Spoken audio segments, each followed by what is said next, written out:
Hey everybody, welcome to another episode of Bubblegum Reviews. My name is Steve, and tonight's review will be on the movie here next to me. We have King Kong 2005 version. This is about a fourth time watch for me. In this, we have Jack Black, Andy Serkis, Adrian Brody, Naomi Watts, and Colin Hanks. Little quick summary into this is so a group of people take a boat ride and find an island where King Kong just happens to be residing, and they try to capture him and bring him back to the States to make money off of him. So, first thing first about this movie that I will say for actors, Jack Black did a great job, even as the character he played. Adrian Brody, honestly, this is the type of role that he excelled in this one for me. Like I was like, wow, this kind of seems like the kind of role just fit for this guy. Naomi Watts did a really good job in this as well, but little kind of killed it and died. But anyways, Andy Serkis, man, he was great. The way he died totally sucked. Like that was the ugliest looking water bug thing, whatever. And he went down. Man, that's too bad. But yeah, the score in this was really good. I love the old timey shooting time, like year, and just the visuals were really nice. The movie itself was very long, 3 hours, over 3 hours. But this movie was entertaining from start to finish. Like from start to finish, I was enjoying everything I was watching. I'm not saying the movie was home run hit out of the park or anything, but it definitely kept me entertained. It wasn't like, oh God, what is this? The dinosaurs were cool. The insect bugs were cool. King Kong was really cool. Like everything looked really great. This movie was really, really well done. Aside from a few parts that I was like, well, like there was the part where the dinosaurs were running from the other small ones chasing them, and they start falling over the edge. That part was sad because it was like, dude, really? Did you have to kill the dinosaurs? I mean, I get it, but whatever.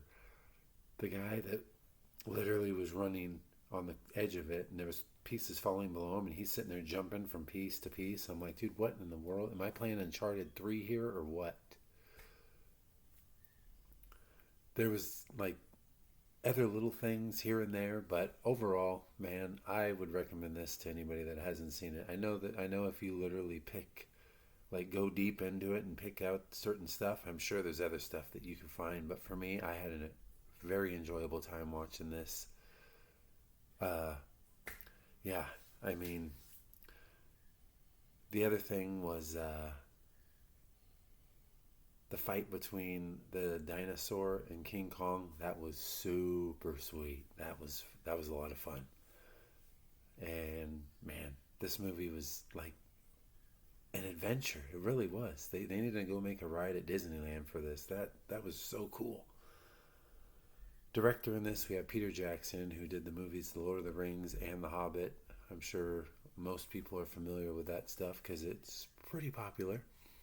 IMDb gave this a 7.2 out of 10. Rotten Tomatoes gave it an 84%.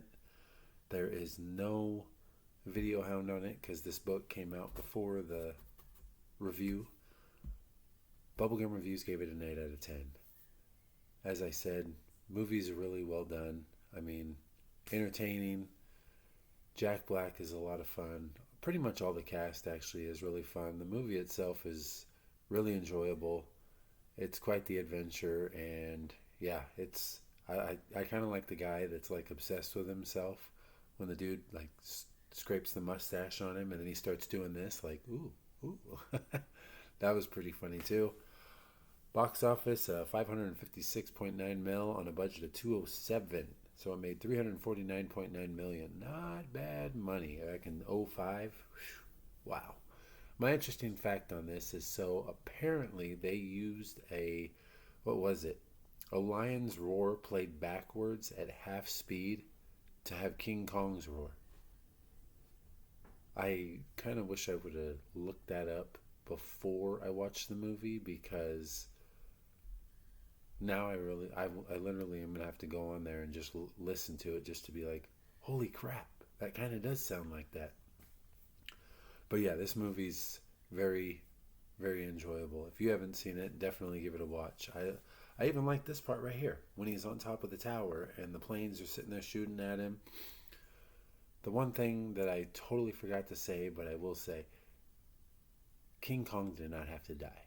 He died because the greed of man. And it's like, that's the part, that is the one biggest part for me in this movie that's like, I hate it because he didn't have to die. And I will say, before I even saw the movie, like when the movie came out in theaters and everybody was going to watch it, I'm pretty sure one of my nieces is like, yeah, King Kong dies. And I had no idea. So she totally spoiled it for me.